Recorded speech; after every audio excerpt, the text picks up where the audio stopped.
Hey, what up, everybody? This is Stevie Breach. I am home from my trip to the ninth anniversary of Bound for Glory. I had an awesome time on my show.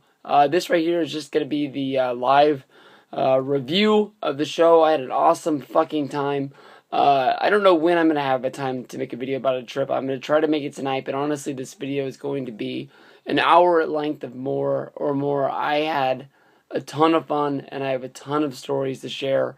And honestly, by the time we left this trip, we were tired of meeting wrestlers. We had met so many of them. I spent time in the bar on Sunday night, and it was just an intimate moment to see Bully Ray and AJ Styles sort of celebrate how good their match was.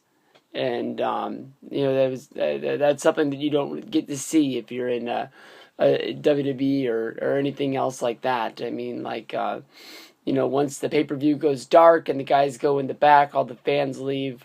Fans go one place, wrestlers go to another. With this TNA show, everybody all went to the same place unless you're Dixie Carter or Sting, and you stayed somewhere else. It was just really cool. Make sure you stick, whatever. Just make sure you watch the video when I put it up there for you. I knew that there was some technical glitches with my video that I put up yesterday. I'm going to look into fixing it if I can. If not, just fuck it. Just deal with it. I don't know why it stops and starts up again, but it is what it is, I guess. If I can fix it, I'll fix it. I went to the show. I was lucky enough when we bought the travel package, I got front row. My tickets happened to be on the camera side. I was sitting next to another Hogan fan who, this was his 7th Bound for Glory. He'd been to all the Slammiversaries, 13 WrestleManias. He came all the way from Australia. It was fun to be with him and hang out. Good time. We sat down. We enjoyed the show. Everybody that was there honestly thought it was a very, very good show. I did watch some reviews that were out there. That's why I'm rushing to make mine to stick up and to defend this show. I watched Trademark's video last night. I watched freaking Yaya 88's video. I was surprised. I didn't get a chance to talk with Yaya after the show. I went to go look for him, but I couldn't find him. But I was really, really surprised that he was, I guess you can say, as low on the card as it was. I had a ton of fun at this show.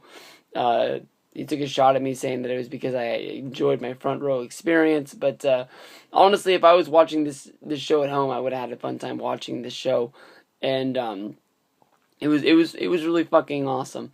The pre-show match had the tag team gauntlet match that was won by the Bromans. It was good to see my boy Hernandez in this match. It sucked that they were the first ones eliminated.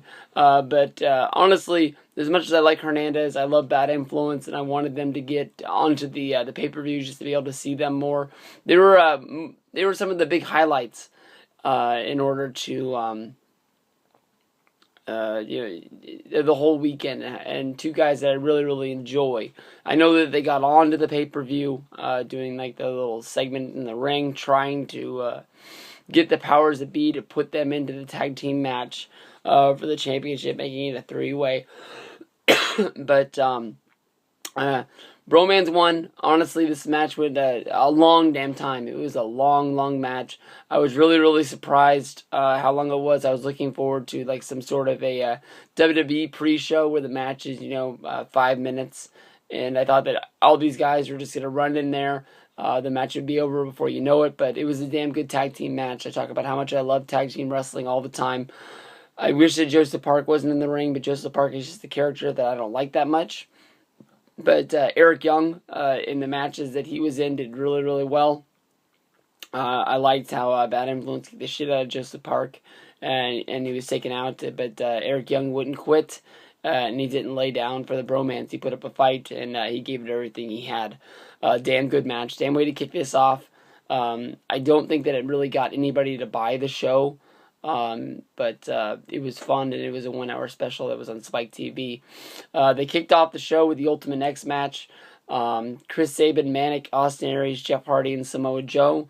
I will say that honestly, this might be one of the matches that has the less casualties, I guess you can say, of all the X Division Ultimate X matches. I can remember one off the top of my head, which was the last one that I saw, and that was the one that probably had the least amount of star value. This might have been the one that had the most star value of all the ones they've done in the past. But Sabin, Manic, Austin Aries, Jeff Hardy, Samoa Joe was an awesome way to kick off this pay-per-view for me. For watching this live, I didn't know where to look. I'm sure at home they probably made it a little bit easier by picking what to watch, but I mean, like, there was too much stuff for your I'm gonna get it. I'm not gonna quit. Peripheral vision to check out. I mean, this stuff was fucking happening everywhere. I would have liked to see him go up on the structure more. I would have liked to see him go on the ropes more. But it is what it is. A few of those guys killed themselves falling down off of those ropes. Doing like when Joe pulled Manic down and split his nuts right on his knee. That was a pretty cool spot. Using Velvet in order to win it wasn't the best thing there, but, you know, I got my money's worth in this match. It was what I thought it was going to be. And I've never seen like a ladder match or like a Money in the Bank or anything like that up close. And this is probably as close as I'll ever get, unless I get in the ring sometime. Shelton Benjamin would probably like that, but I don't know. But this was a fucking awesome match. You know, props to all the guys that were in there. Somebody could have got really hurt. Looks like nobody really did, but damn good shit. From there we went to that little skit deal with the return of the Abyss. Everybody saw this coming. If you watched the road trip to Bound for Glory, they pretty much told you that Abyss was coming back in those. If you took the time to watch them, they were really enjoyable. They range from 1 minute to 2 minutes, 4 minutes, 6 minutes. There's I think 13 or 14 of them. They're worth watching if you have that like hour to kill, and especially if you like Eric Young, they're gonna be pretty fucking funny. Next match was the tag match, Bromance going up against James Storm and Gunner. James Storm got his leg pretty well gashed up. I apologize.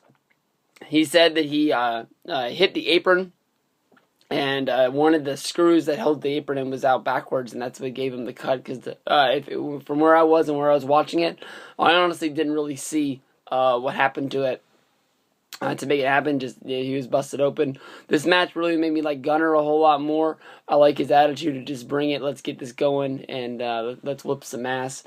Bromance won the title. I honestly knew this was going to happen, even though I knew it was going to happen. I didn't believe it was going to happen. But Phil Heath, the guy on the outside, I don't think he really brings a whole lot to the table.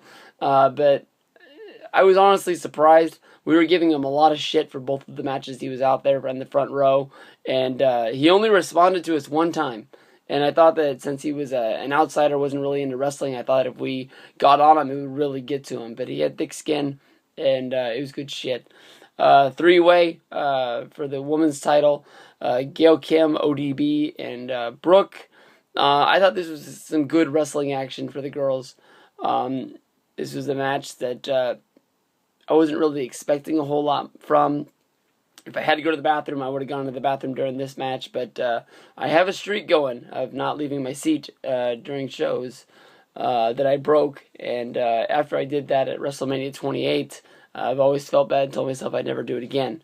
But, they wrestled around. Gail Kim got the win. And we got to see Lady Tapa come out, and they're together now. A lot of people are saying that they're just blatantly ripping off WWE. Honestly, I think that this was the plan for what was going to happen before Tamina and AJ hooked up and became a team together. So, yeah, whatever. But this was a fun three-way. Gail Kim steals the win, steals the title, and we'll have to see where we go from here. I thought this was a good way to put the pieces together, seeing how it was supposed to be the shining moment of Taryn Terrell, which is going to be somewhere down the road. But it was what it was. Next match, Bobby Roode versus Kurt Angle, probably the upset of the night. Bobby Roode got the win over Kurt Angle. I was rooting for Roode. I like Kurt Angle. I love Bobby Roode. Bobby Roode just seemed to be the guy that I was going for. I had no expectations of him winning this match, especially with being Angle's return. But Angle put him over in a hell of a match. I didn't really understand the one spot where Bobby Roode seemed like he passed out and the rope, as he was reaching for the rope, and the referee, Hebner, put his hand on the rope for him. It looked really bad from where I was, but I wasn't sure quite what it looked like on TV. When Roode got the win over Angle, I was really, really surprised. But for a 21-minute match on a pay-per-view, this was excellent. Really, really good stuff, and I had a ton of fun with it.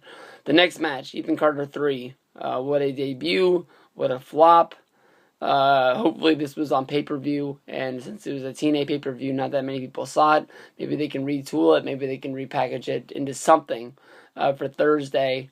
On Impact. It was honestly something that I think we were supposed to. I think we were supposed to hate this guy, but I don't think he was supposed to be this bad.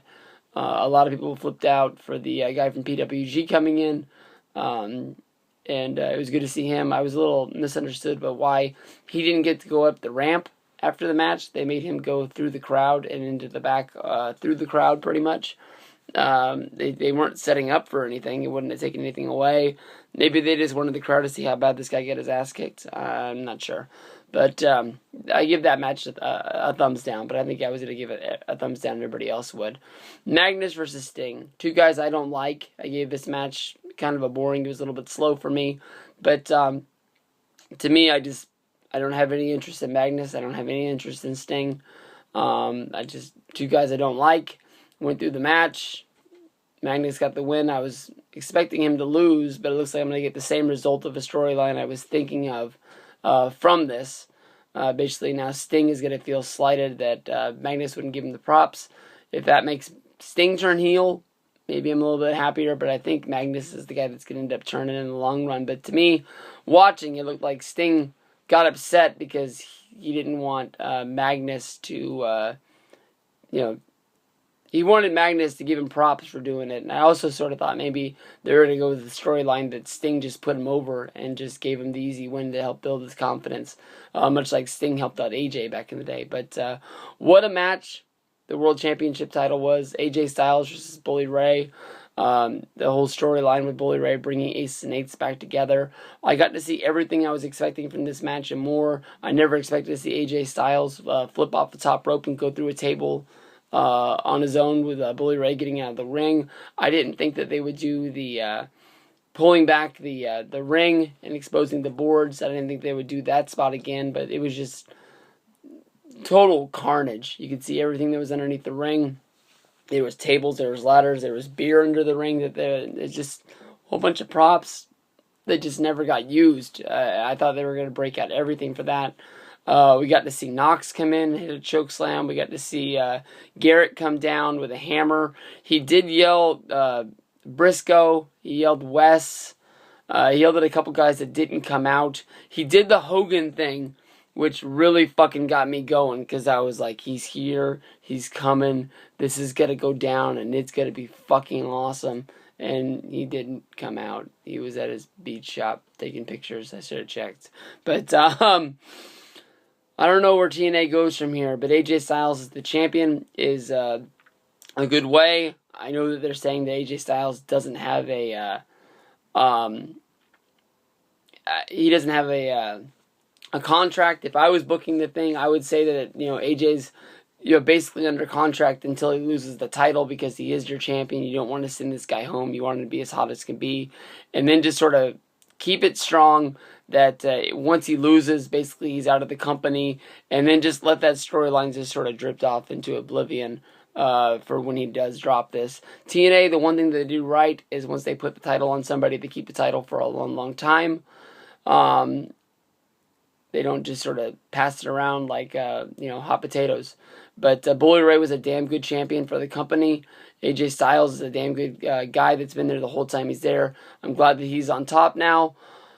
I don't know what they do. I expect sort of an Aces and Eights split, and Bully Ray will go fight them.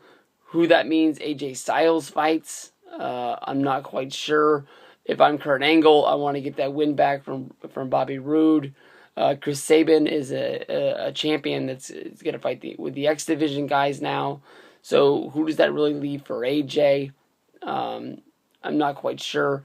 I would like to see Magnus turn and join up with Dixie or something like that. Maybe Magnus can be the one that goes after AJ. But this is Stevie Breach. Thanks, everybody. I thought it was a great show.